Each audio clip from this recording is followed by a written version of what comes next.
Hello, hello, hello, everyone. Welcome to Dreamleapers Inspiration. I'm your host, Harriet Cole. So very, very happy to be with you today.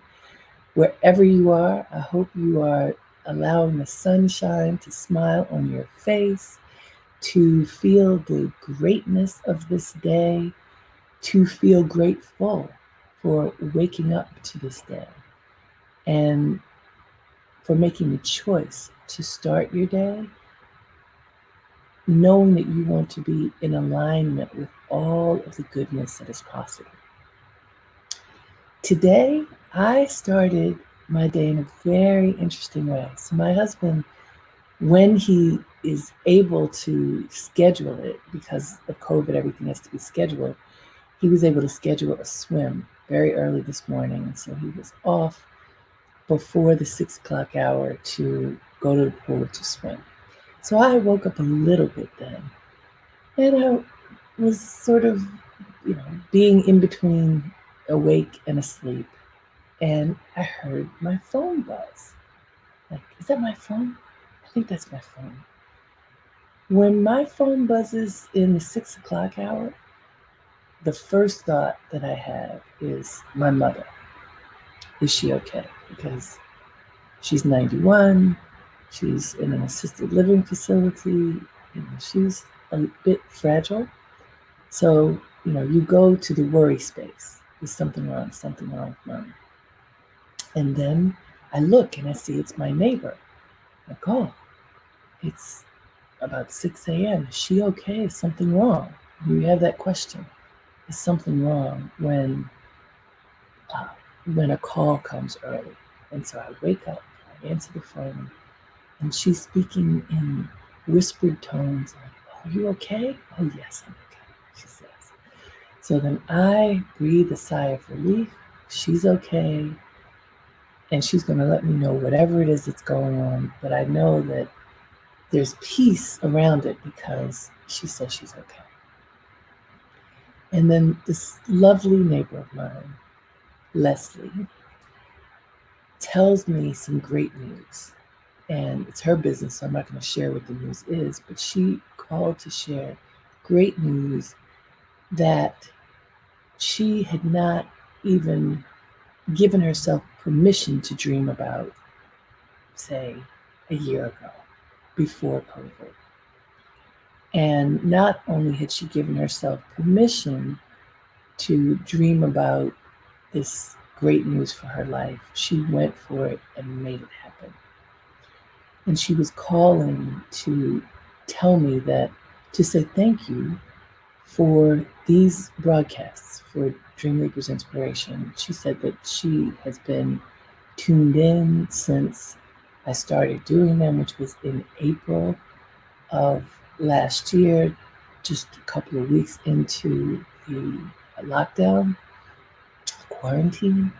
And I've been hosting them. First, it was every day, and then it was a couple days a week, and now once a week. That feels like the right pacing for now. And she's been with me on this journey of exploring how we can inspire one another and choose to leap into our dreams. And I could not be happier than to hear that my dear friend Leslie made the choice to leap into one of her dreams. Something that she had not envisioned was even possible a year ago. And I wanted to share that because for lots of reasons. A, what happens when the phone rings? When it's at an off time, it's early in the morning, it's late at night, during these times. So for me, like I said, at first there's a slight bit of panic, something's wrong. And what it actually was something's amazing and great. And so I'm going to work on my attitude about how do you approach a moment? We can't predict what is next, but rather than having any bit of dread about a call at an unusual time, why not assume the positive? This is going to be something great. Or even if it's something challenging, I'm up for the challenge. To be fair, I was up for the challenge, even if it had been something that was unpleasant. But attitude wise, I don't know if I was. Do you know what I mean? When when you don't know what's going to happen, when you don't know what's next and something comes at you in a different way, how do you react? Think about that. If you get a call at 6 o'clock in the morning and you don't normally get a call at that time, how do you react? If you get a call at 1 o'clock in the morning, you're normally asleep and you get a call, how do you react? Do you have a feeling of panic? Do you have a feeling of dread? Do you have a feeling of being present and capable of just being fully present in that moment? I want to work more on just being present. Now, I think I was fine. I think that our engagement was great. Moments after I heard everything's okay, then I could take a deep breath and listen and hear the joy in my friend's voice because she had made a dream come true. And that she was sharing with me that I had some part in helping her, nudging her on to make this dream come true, and how grateful I am for that. But just in that one moment, there's so many things to look at, so many things. And as I was contemplating it this morning, getting ready to engage with all of you, and I'm sure too, my dear friend Leslie, who joins every time, is how can we show up in each moment? How do we do that? How do we show up? I talk a lot here about being fully present. What does that look like and feel like? And what is the attitude of that? There's so many things to think about in processing how we show up in the moment. And I want I wrote for this broadcast that I wanted us to think about standing in our power. What does that look like to stand in your power? It doesn't mean that we become immune to the challenges of life, not at all. But it can mean that we show up strong, that we engage the fullness of who we are, and we recognize that whatever is happening, we're ready. We have the ability to rise to the occasion and to be fully present in that moment. So you see, I wore this ring. This is a druzy amethyst that my friend June Lay made for me many years ago. Beautiful young woman who's an incredible creative talent. And she made this ring for me. I wore it today. I have a collection of large rings, and I call them my almighty Isis rings. Isis as the goddess in the great universe. When I was a child, there was a cartoon called Almighty Isis. Anybody remember that? So there's this incredible, I think she's a Greek goddess. I can't remember. But what I remember about her is that she had supernatural powers. And how she got them was through her ring. So when it was time for her to go out into the universe and conquer whatever the malady was, or to save people from uh, whatever challenge might be before them, she would hold her ring up to the sky. I'm holding it here so you can see that it'll be up to the sky. She would hold her ring up to the sky. Almighty Isis. And then, holding her ring up, the powers of the universe would come into her ring and then into her being. And then she was all powerful. She was scintillating with power. And I just love that as a child, having this image of a female, of a woman, warrior, queen, who had the capability that she engaged from the heavens, that came into her being and had her scintillate with power. And then she used that power to help others. Stand in your power. This is for women and men. This is for all of us. What does it feel like when you do it? what happens to other people when you do it? What I gained, the gift that I was given this morning by that lovely wake up call from Leslie was to say that in some way I had inspired her to leap into her dreams. And it wasn't just an idea, but it's something she manifested. And you know, I talk about this all the time. An hour a day, every day, working on your dream makes your dream come true. Saying it out loud so that you can get others to come together and support you makes such a huge difference. If you keep it to yourself, if you tell no one, if you are so shut down that you don't talk about what's in your heart, then it's not possible for those doors to open where people can help you, where you find the alignment with others to get to that dream, to manifest that dream. And my friend Leslie said, not only did she talk to the right people and have her ears open so that she could listen and hear and learn and build up the confidence and clarity to move forward, she took the steps that were necessary in order to manifest her dream. This is a gift. This is music to my ears, to know that there are those of you out there who are becoming inspired by this engagement that we have together every week and who are taking steps to make it happen. That's what it's all about. You know, most of us, I'm sure, have gone to many speaking engagements, many events, and we sit in the audience and we listen to people talk and we feel so good after. And I've been on many of those stages as a speaker. But I want it to be more than that. I do not want it to just be that you feel good because you listened to something. You feel good because you went to a concert and it stirred your soul. At this stage in life, we need to take that good feeling and turn it into action for ourselves, for our communities, for our families. We have to be able to do that. Think about it. We are hopefully, at least some of us, at the tail end of the devastation of COVID. And I say some of us because our brothers and sisters in India are in the height of it again. In Canada, in some parts of Canada, in the height of it again. So we are certainly, until the world has COVID, as a flat line, it isn't.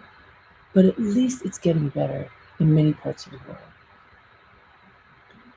But even during the worst of COVID, the challenge for us was and is to look for goodness, to look for the light, to figure out how we can still, especially during these times of challenge, claim our power, stand in our power, have our eyes open, and figure out what we can do in order to take care of ourselves, take care of our bodies, our minds, our spirits, our families, our communities. And if you listen to people's stories, you will likely discover that this incredibly harrowing time of 14 plus months, while awful, there have been all kinds of incredibly positive things that have also occurred. And I think about Mother saying that no matter what the situation is, find the good in it. And that doesn't mean that you have on so-called rose-colored glasses. It means that there's a lesson to be learned in every single thing that happens in life, and there is goodness that can be extracted from even the worst situation. Now, I mentioned to you before, but it's worth mentioning again. I interviewed a wonderful woman, Dr. Edith Eger, who was a Holocaust survivor. She's 95 years old. And I think 95. And she's a practicing clinical psychologist. You heard me? At 95. Mind sharp as a tack. And I probably would talk about her forever, by the way, because she so inspired me. But as someone who saw her mother being marched to the death chamber in the gas chamber in Auschwitz, who, as a 16-year-old girl, lost everyone except for her sister, that she could find joy in life, that she could extract goodness in life, that she is happy, that she is vibrant, and that she helps other people to engage their happiness is pretty unbelievable. When someone has gone through the worst and still and witnessed it and still finds the greatness in humanity, that's a choice. That is a choice. That is Almighty Isis. That's standing in your power like you can't even imagine. And because I listened to her talk about it and really took in her attitude, which was, in this moment, this is the moment that you only have this moment. That sense of be here now. All you have is the moment that you're in. If you fully embody this moment, if you recognize it, if you stand in alignment with this moment where you are not the past, not the future, the present, then you can have peace in your heart. You can have the clarity of vision to see what's before you. You can choose to have a positive attitude in that moment. You can choose to let go of anything that's pulling at you that will be disturbing, distressing, that you cannot control. And she says she does it every day. It's that back to center, back to center, back to center. If she can do it, so can we. It's about inhabiting your power and recognizing that when you are inhabiting your power, you have the opportunity to choose what you are going to do now and next. And hopefully, if you've been practicing this long enough that you actually can see what is before you, then you make choices that are inspired by the truth. And it's a funny thing, the truth. How can you figure out what is actually true? We get tons of information these days that is distorting. One of the things that we know about the algorithms of the internet and social media is, once you demonstrate interest in a particular topic or way of thinking, that you're going to be guided further and further and further and further and further down that particular line. And then suddenly, oh, why am I getting ads and posts and recommendations in a particular way? It's because of how social media was constructed. How can you unlock yourself from that one way and ensure that you are looking at everything you can so that you can glean what you need to know in order to figure out what the truth is? This is a really big challenge for people, even people who are committed to figuring it out, because most of us get our content online these days. And so you have to dig and look beyond whatever you think is your natural way of looking. And guess what? It has to go past just being online. It's talking to people. It's communicating with other people and bouncing ideas off of each other. We've talked a lot about how humanity, we want to be connected to each other. We need to be connected to each other. Truth of the matter is, we also need to be able to touch each other. And it's just now beginning that people can do that, because if you're vaccinated, it's much safer for you to be out and about among other people. The truth. How do you figure out your truth? Research, keeping your eyes open, using your brain, really thinking through things. Does this make sense? What I'm looking at, what I'm hearing, does this make sense? Does it make sense to me? Who can I bounce this idea off of to make sure, this is a good idea, this is a sound idea?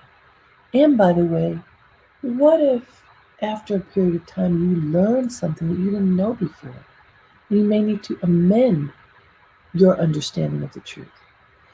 That's why flexibility is so important in power. It's not to stand in your power and be rigid. It's to stand in your power and be open and be aware. That scintillating power that I've talked about, that Almighty Isis brings down from the heavens, that scintillating power lives within you. The life force that scintillates within you, that keeps your eyes open, that keeps you paying attention, that keeps you taking action for yourself, for your life, for your future.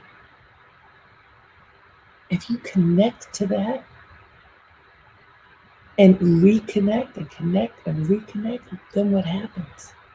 Then your eyes get wider and wider open. You get to see better because you're training yourself to see the truth.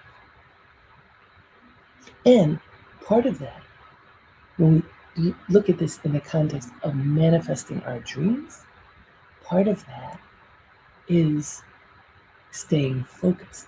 Because how many dreams do you have? Now, I've talked to a few people who say they don't dream at all. I actually don't really believe that. I think we all do dream. We just may not be paying attention to what the dream is. But beyond that, beyond the ones who say they don't dream at all, many of us have lots of dreams. And so then the question is, what will we choose to focus on? Because I have learned if you decide that, well, here are my 4 dreams, and I'm going to work on all of them. It is so difficult to do that all at the same time because you need to focus your energy. It's better to choose one, focus on that, help that to manifest, check off every day what you have accomplished so that you can make that dream come true, and then move on to the next. Working on multiple dreams at one time, very difficult to be successful. So choose one. What do you choose to light upon now that you want to manifest? When you choose something and nurture it and pay attention every day, then you'll be like my friend Leslie, who manifested a dream, who's smiling this morning and sharing that smile with me. What have you manifested? So let's ask ourselves, over this period, which is more than a year, going on a year and a half of living in this new reality of quarantine, of hunkering down, really looking at our lives differently, reassessing what's important, hopefully realigning when that was what we needed to tell ourselves to do. I've asked many times, what dream are you going to manifest during this period? What did you do? Did you accomplish anything? Everybody who I'm talking to right now, is there something you could point to? You could write down and say, I accomplished this. When people say, what did you do during that COVID era for yourself? And you're able to go and say, I did this, I did this, I did this. But there's one thing, one really important thing that I did that is making my life better and perhaps others too. What is that? What is that? Ask yourself. And if you don't feel like you've done it yet, it's not too late. Every day that we wake up is another opportunity for us to manifest something great in our lives. And, I say that because there are many people who don't wake up.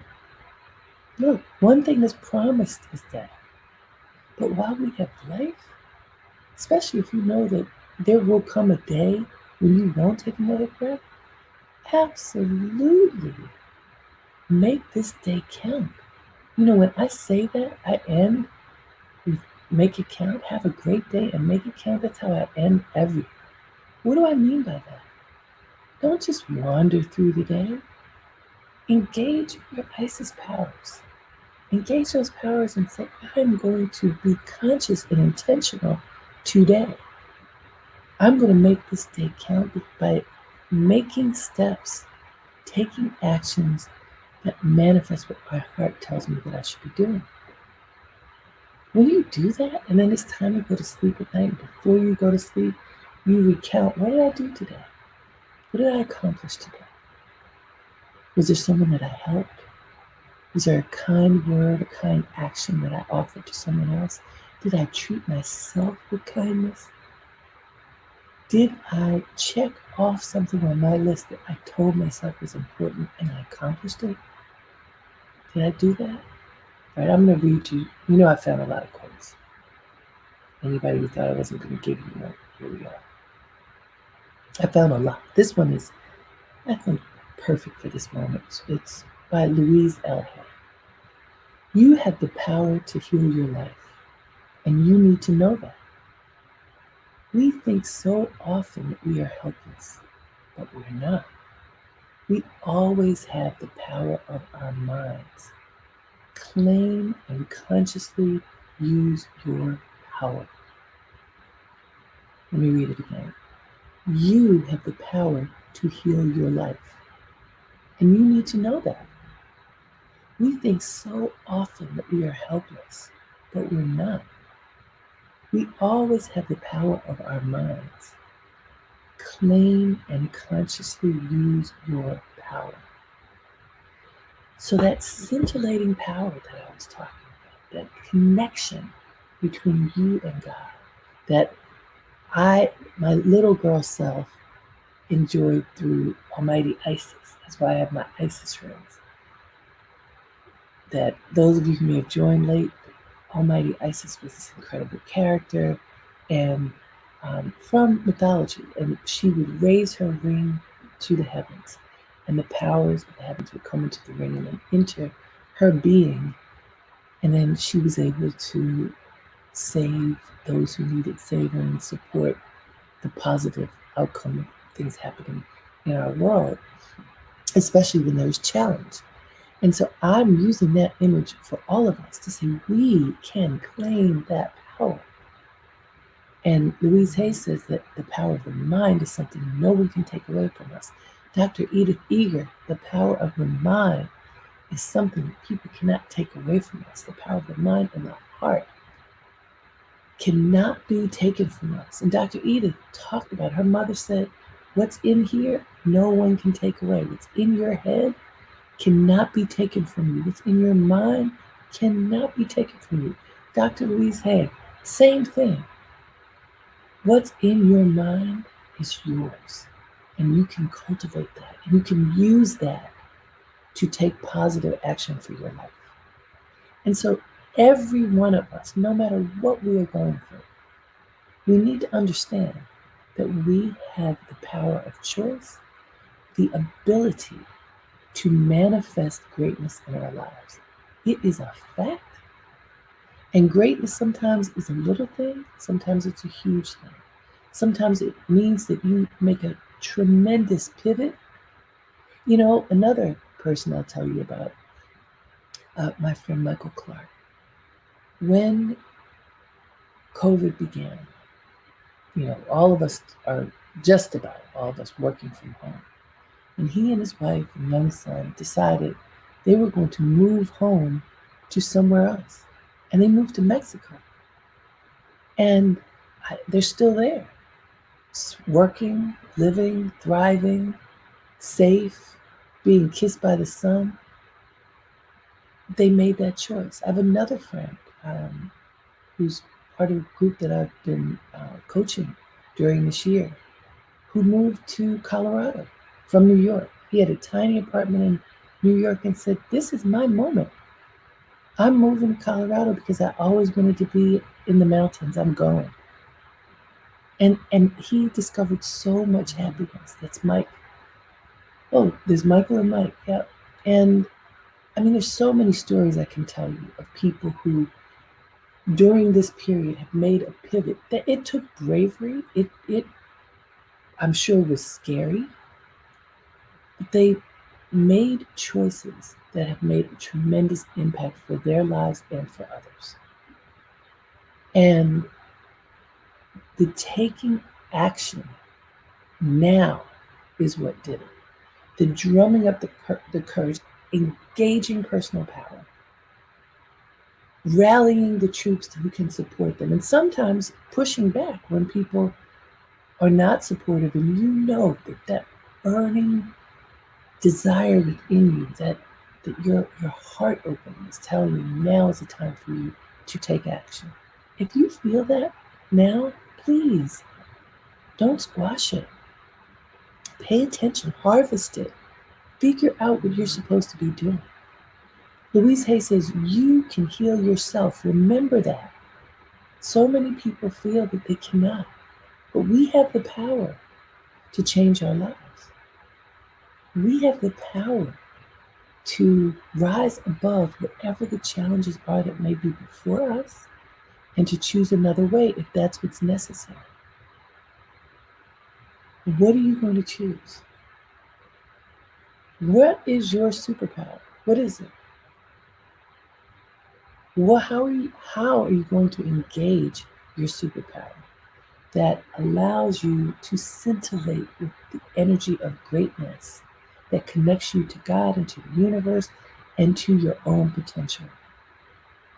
What are you going to do? How are you going to engage that? Don't let this day go by without making the effort to be in alignment with your greatness and to work to make a dream come true. This is my blessing for you. This is my offering to you. And listen, you hear the music outside. This is my blessing to you. May you stand in your power. May you engage the greatness of the universe. May you allow it to scintillate within you and choose to leap into your dreams. Until next time, all my blessings to you. Have a great day and make it count. Namaste.